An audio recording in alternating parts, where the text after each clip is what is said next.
જામનગરના કાલાવડમાં ગુરુ પૂર્ણિમાની અનોખી ઉજવણી કરવામાં આવી હતી। જૈન સમાજ દ્વારા પારસ મુનિ મહારાજ દ્વારા 25 જરૂરિયાતમંદ પરિવારને રિક્ષાની સહાય કરવામાં આવી હતી। જામનગર જિલ્લાના કાલાવડમાં ગુરુ પૂર્ણિમાની અનોખી રીતે ઉજવણી કરવામાં આવી હતી, જેમાં જૈન સમાજના પારસ મુનિ મહારાજ દ્વારા 25 જેટલા જરૂરિયાતમંદ પરિવારોને રિક્ષાની સહાય કરી આ દિવસની ઉજવણી કરવામાં આવી હતી। કાલાવડ શહેરના શીતળા માતાજીના મંદિર નજીક આવેલ જૈન સમાજના ધાર્મિક સ્થાન મહારાષ્ટ્ર સંત નમ્રમુનિ મહારાજની પ્રેરણાથી અનેક દાતાઓ દ્વારા દાન અર્પણ કરવામાં આવતા, જેના સહયોગથી ભાડાની રિક્ષા ચલાવતા 25 જેટલા પરિવારોને રિક્ષા અર્પણ કરવામાં આવી હતી। જે લોકોને રિક્ષા મળી છે તે લોકો પરિવાર સાથે કાલાવડમાં આવેલ ગંગાજી ઋષિની ડેરીએ કાલાવડ સ્થિત જૈન સંત પારસ મુનિના આશીર્વાદ લીધા હતા। લાભાર્થીઓએ દાતાઓનો આભાર માન્યો હતો, પરિવારજનો અને પ્રભુને પ્રાર્થના કરી આશીર્વાદની પ્રાપ્તિ કરી હતી। જે કેસની ગુજરાતી સાથે હર્ષલ ખંડેરિયા, જામનગર।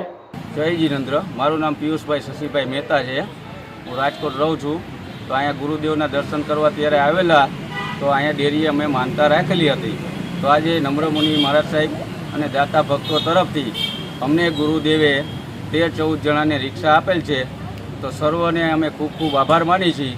જય જીનેન્દ્ર, જય ગુરુદેવ। જય જીનેન્દ્ર, જય ગુરુદેવ। મારું નામ કામદાર વિશાલ છે। પારસ મુનિ મહારાજ સાહેબ અમે દર્શનાર્થે ગયા હતા। હું પહેલાં ભાડાની રિક્ષા ચલાવતો હતો। મહારાજ સાહેબે એમ કીધેલું કે આયા તમે કાલાવડ ડેરીએ માનતા રાખશો તો પછી તમારું કામ થશે એવું સાહેબ રાખજો, એ પ્રાર્થના કરશો।